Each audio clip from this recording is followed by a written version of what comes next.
Okay, so before we start this part, I have a bit of a story to tell.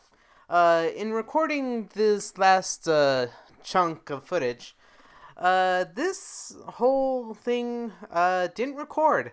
I had lost the recording, and I had already recorded. I had already recorded all of the videos in that session. That left me in a bit of a predicament. However, I did have another save file. It's my personal save file that I've had since I got the game. The only thing is that it's a new game plus, obviously. So there's going to be a few things different, but it gives me a chance to talk about New Game Plus. So that's a plus. I don't know. That wasn't supposed to be a pun.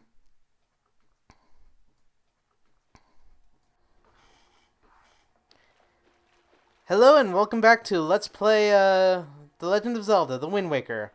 Last time we played Rainbow Bright and brought color back to Hyrule. And in this episode, we go back to the Forsaken Fortress and we save our sister. So how about that? That's gonna be cool. Um, the portal closes right behind us, and we go to the Forsaken Fortress after I after I check where we're going. Yeah. um, so I'm going to take the sailing time to explain New Game Plus to you. Um, I don't know why I stopped there. New Game Plus. It's really a misnomer because it doesn't really add anything to your game. I mean, Link doesn't gain experience, so there's no real reason why you would go through the entire game again uh, to like level him up. It's just a neat little feature. You start out with the color pick-to-box right off the bat. That's like, I guess, the main thing about New Game Plus is that the pick-to-box, it's there to fill out the Nintendo Gallery, which is a secret somewhere else that I'm not going to showcase, but the color pick-to-box is made for that, and you want to get bosses, you want to get everything, and, you know, some of it's just not available after some points in the game. Other changes include Link wearing his Outset Island clothes throughout the whole game, and his sister Errol actually wears an alternate costume as well, which is a bit spoilery. It's the costume she wears after this dungeon, and that's pretty much New Game Plus. Does it change anything? No. I also have Miiverse bottles posted. It, that was bad. Yeah. Anyway, Miiverse bottles. I have Miiverse bottles in this save file. This is just, you know, like I said, this is just me wanting to show the dungeon. And the Forsaken Fortress 2 is a dungeon, and it is a dungeon I do the hard way. I don't know why I do it the hard way, but I do it the hard way, and you'll see. I'll meet you guys there. Okay, so we're here at the Forsaken Fortress. And the spotlights are up. Yeah, the spotlights are up again. I go around back, and I briefly forget where I am at the moment. But there's a door there, and we use our cannons to blow it up. And there are other cannons there too. That's kind of one thing I don't like about Wind Waker HD, is that you can't control the boat. You have a hard time controlling the boat and the cannon at the same time. It gets really annoying to handle. Anyway, we're here at the Forsaken Fortress again. Excuse me. Excuse me. And now we go trek up and go save our sister. Or get interrupted by Phantom Ganon. The staple enemy of mini-boss, I should say. The staple mini-boss of any good Zelda game. I shouldn't qualify it as good. But any Zelda game ever has a Phantom Ganon-like boss. Agnem was in The Link to the Past. Phantom Ganon was a proper boss in Ocarina of Time, and that was pretty BA, if I say so myself.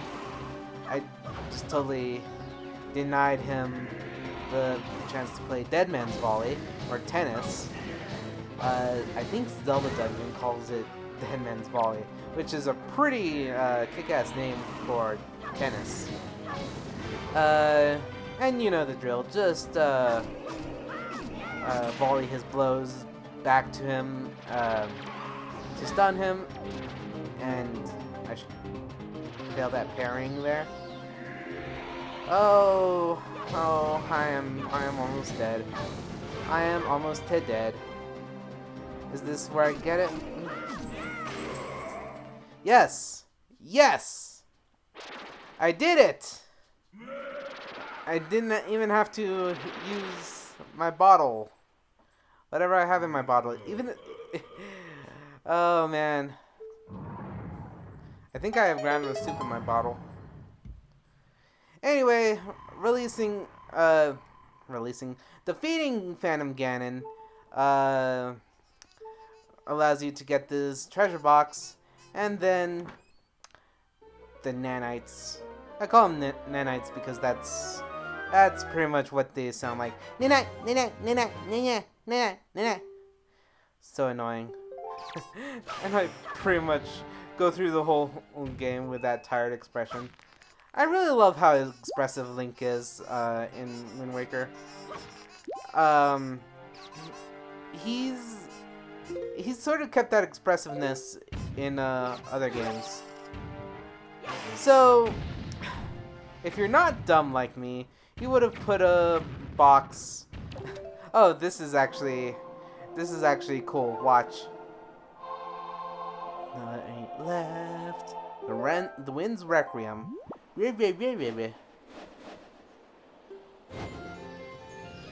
Oh yeah.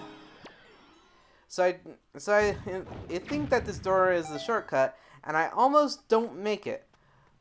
Except I do. That's pretty sweet. That's pretty sweet. So this is basically just a retread of the Forsaken Fortress.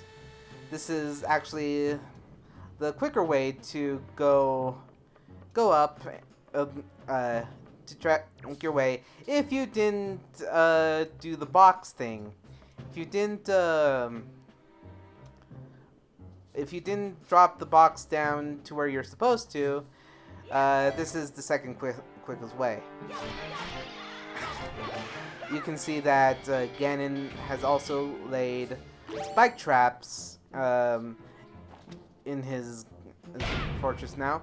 Nothing the Skull Hammer can't fix. I love the Skull Hammer.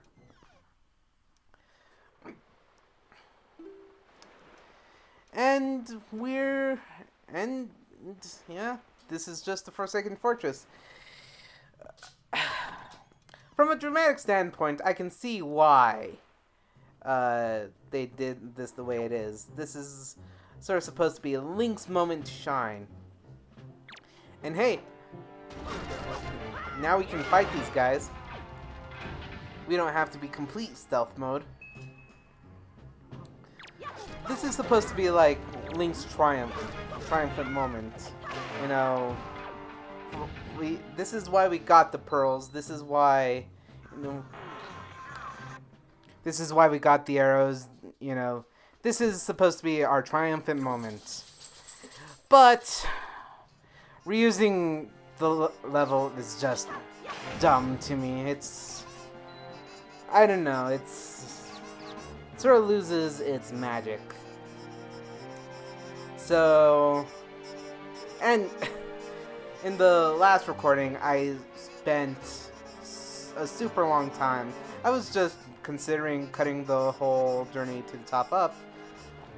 But since I found this other way, and yay! Die! We also have sidling. But we don't have to deal with it anymore. We have the leaf now. I'm sure this is not how they wanted you to deal with the game. Or maybe they did. Oh, god damn it.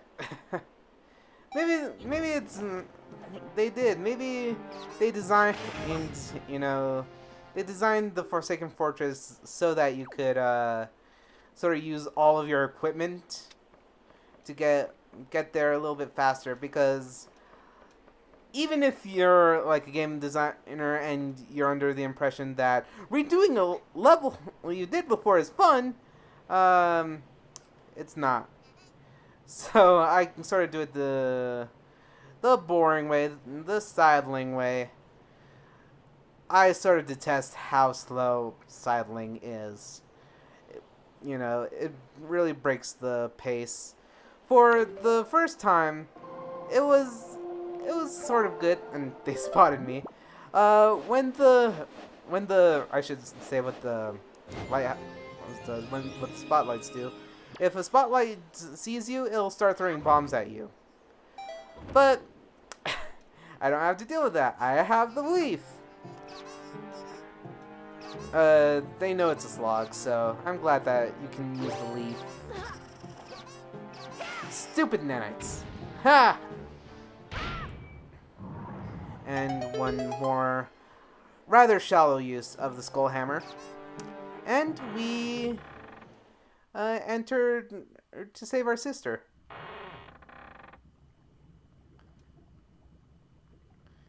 We look around.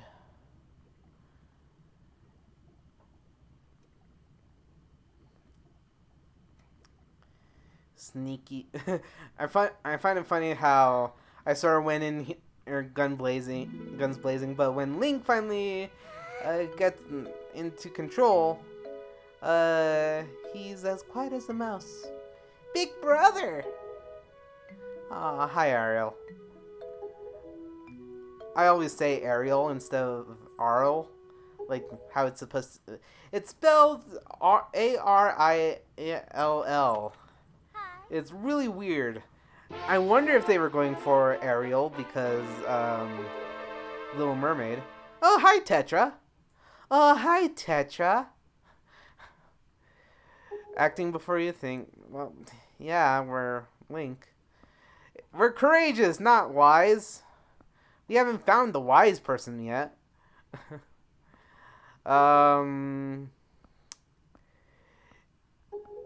Yeah, Tetra reveals why it's been so easy. The pirates have been drawing the bird off of us. And she seems to recognize the Master Sword for some reason. Considering the events of this game, and this is me trying not to spoil everything, this still doesn't make much sense. I'll get to that when a certain reveal is made, but yeah, this whole her not like recognizing the Master Sword makes sense. Aww, and it's our sister. I like this moment. Oh yeah, we have the bird to deal with. And Ganon.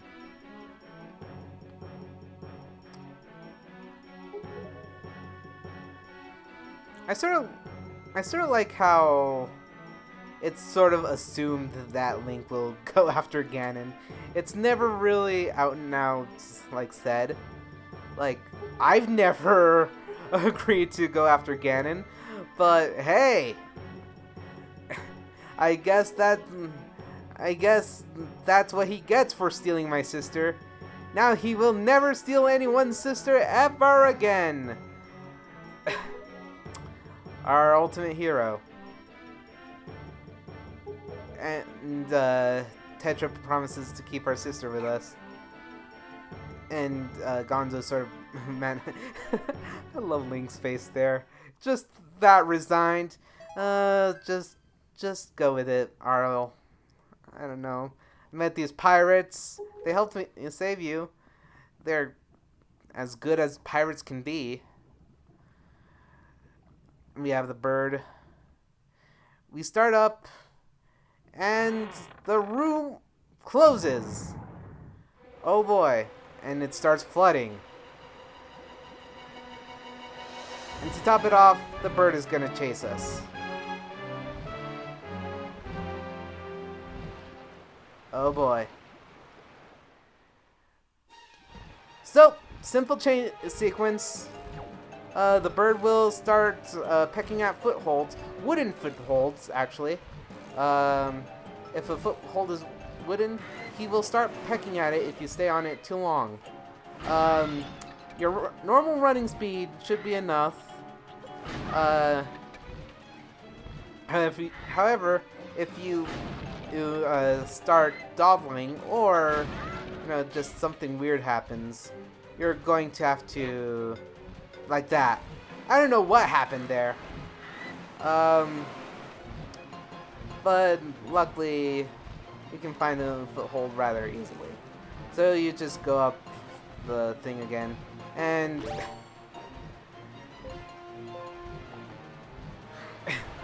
the grappling hook does nothing. Grappling hook! It does nothing. It has literally been... that has literally been... What? I can't... Mabel, no offense, but that grappling hook has never helped us since you've gotten it. I love Gravity Falls.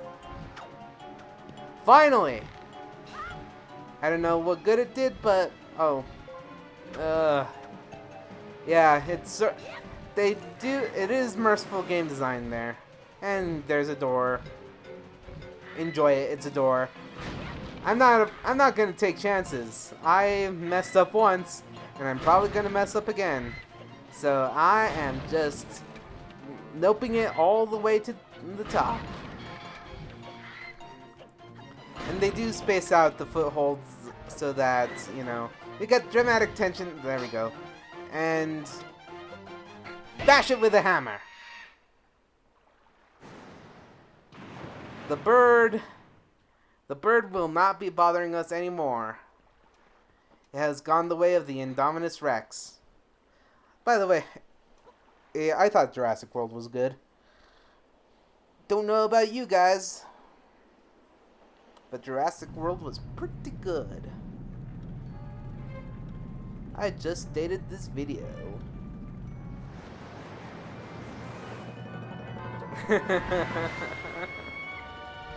Okay, time for the proper boss battle.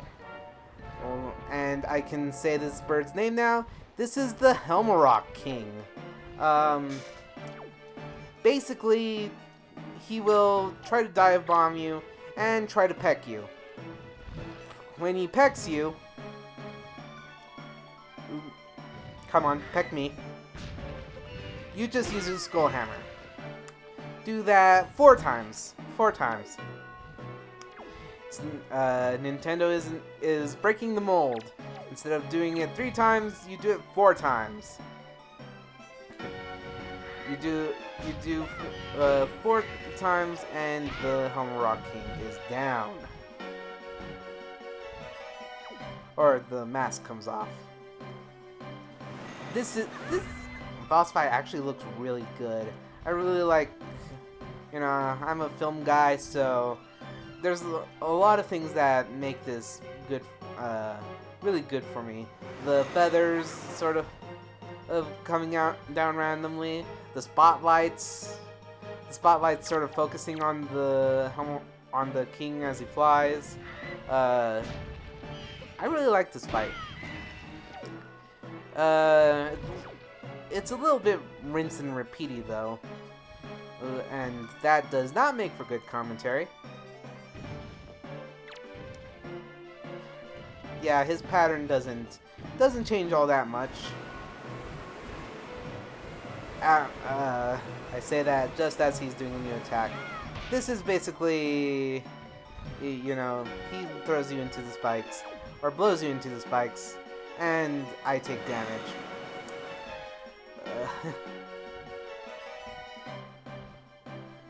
So, that's pretty much it for the Helmet Rock King. Peck me, please. It's so easy to dodge too, so the mask comes off, and now we cut his little giblet there. I don't know, waddle? I guess that's what it's called. That little dangly bit on flightless birds, or poultry. Are all birds considered poultry? I don't know. What is smart? And why is smart? No! No! Took damage. What sucks about that is that you don't actually know that you've taken damage. So, that's the Helmet Rock King. This is actually one of my favorite enemy death animations. All the spotlights focus on him as he dies. That's really cool. And we have a heart container. Well, we just defeated a boss. And next time, we fight the big guy. Next time, we fight Ganon. I've been Rico Fernandez. You've been you. Thank you for bearing with me as I dealt with this part of Wind Waker. And I shall see you all next time. Goodbye.